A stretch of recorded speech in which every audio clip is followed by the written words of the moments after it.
Vamos contar a história toda, né, Jesus? Desde a Constituição de 1988, existe uma tentativa da administração pública de regularizar os rendimentos do servidor público como um todo, inclusive da magistratura. É curioso porque tem um debate no STJ sobre honorários de advocacia, né? Os ministros querem definir quanto que um advogado pode ganhar, quanto o honorário é abusivo ou não, e eles usam como parâmetro a própria remuneração, com o seguinte raciocínio: se eu ganho X, como é que um advogado pode ganhar Y? Mas faz concurso público quem quiser.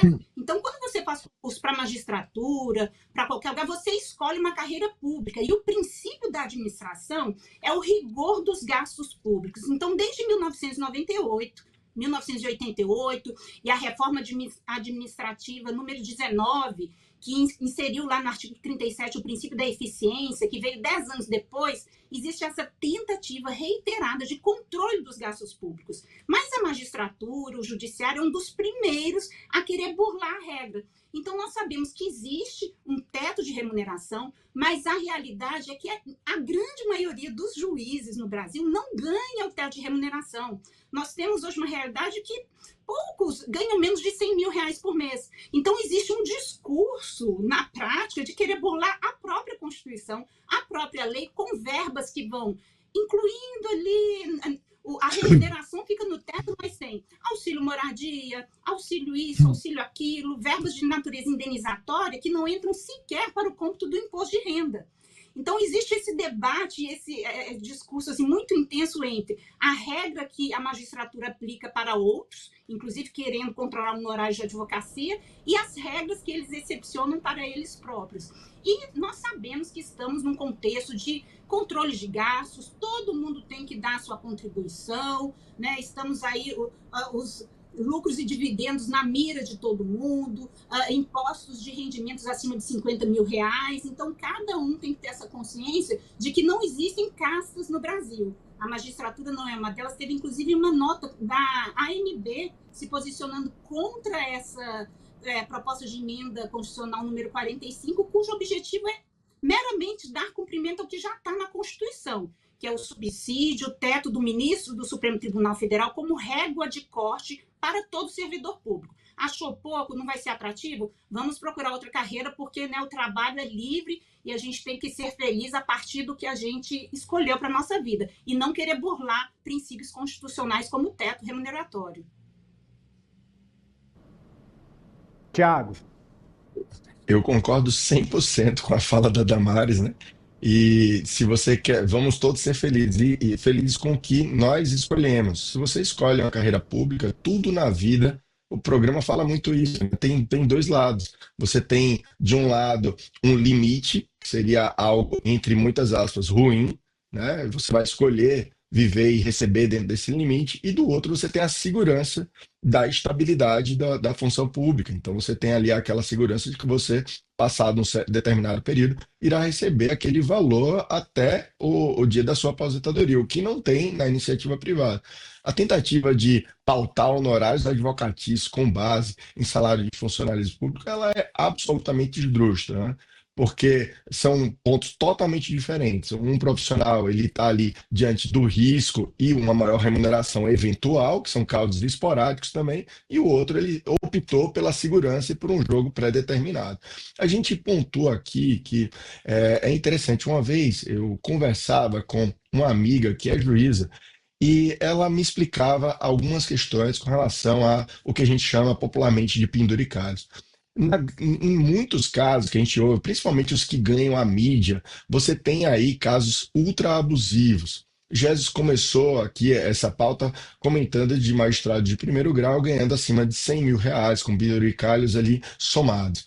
E essa é uma parte totalmente ofensiva, né? Você tem que pensar que esses penduricalhos saem do meu bolso, do bolso da Damares, do Jesus e de você que está em casa. Então, toda vez que a gente vê um gasto público excessivo, quem está pagando somos nós. E quando chegam pautas para aumentar tributos, sejam eles das pessoas físicas ou de empresas, o efeito disso, ou melhor, a causa disso, é o excesso de gasto público desenfreado. Eu não entendo e não consigo compreender por que uma medida dessa deveria ser alinhada com o Supremo.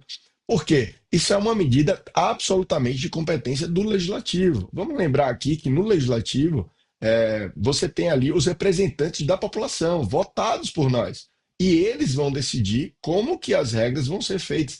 Isso não deve ser conversado com o Supremo. O Supremo está ali para julgar e defender o que já está escrito na lei e na Constituição. No caso do Supremo, especificamente, o que está escrito na Constituição Federal. Ele é o guardião do nosso diploma maior. Então, primeiro, não deveria haver alinhamento dessa pauta com o Supremo, porque ele não teria competência para alinhar esse tipo, é um tipo de decisão que deve estar tão somente na mão da população e não do judiciário, cuja função principal é julgar as coisas. Né? Mas, voltando a um ponto, eu conversava que é preciso não estereotipar todos os juízes e magistrados que ganham ali alguns penduricalhos. Isso porque, como conversava ali com minha amiga, ela disse, Tiago, quando você passa para uma função, você fica lotado em determinado lugar. E muitas vezes você precisa ficar lotado em outro lugar em períodos de eleição ou exercer outras funções que são essenciais ali, algumas indenizações, porque senão você começa a corromper a regra do jogo, que é aquele salário com o qual você acordou fazer o concurso. Então, é preciso sempre verificar caso a caso, mas a gente vê aqui que ganha a mídia bastante casos que superam muito aí o limite da razoabilidade. Então, a gente precisa ficar de olho e ser combativo nesse gasto excessivo de verba pública. E me permitam aqui um gancho com a questão da inteligência artificial, né, que é um tema que a gente não pode deixar de fora, que é uma pauta também do presidente do Supremo Tribunal Federal e do CNJ, que é a automatização das decisões, padronização, já é uma realidade no Poder Judiciário brasileiro. E no Supremo Tribunal Federal, por exemplo, nós temos, ano após ano, a diminuição do acervo de julgamento. Então, o Supremo Tribunal Federal era um tribunal que, em 2002, julgava 160 mil processos. O ano passado, ele julgou 106 mil aproximadamente. E o que nós temos na realidade? Uma diminuição massiva da carga processual com o aumento ou manutenção do orçamento do tribunal. Então, numa perspectiva de eficiência, nós temos uma instituição que julga cada vez menos e ganha o mesmo ou até mais. Então, a gente precisa também entender que todas as atividades judiciais, se a gente pegar a média do salário, da remuneração do funcionalismo público, os juízes, a magistratura está no topo. Por quê? Inclusive, pegando um gancho com a fala do Tiago, porque a Constituição definiu que é o subsídio do ministro do Supremo Tribunal Federal, que é a régua de corte para toda a administração pública. Então, o Supremo disse que precisava ser escutado, porque a Constituição diz que ele é o padrão. Mas, na verdade, o Tiago tem razão ao dizer que é uma questão de administração orçamentária, administração financeira, o salário, a remuneração sai do nosso bolso. Estamos num cenário de que a atividade jurisdicional, a jurisdição vai ser cada vez mais automatizada, porque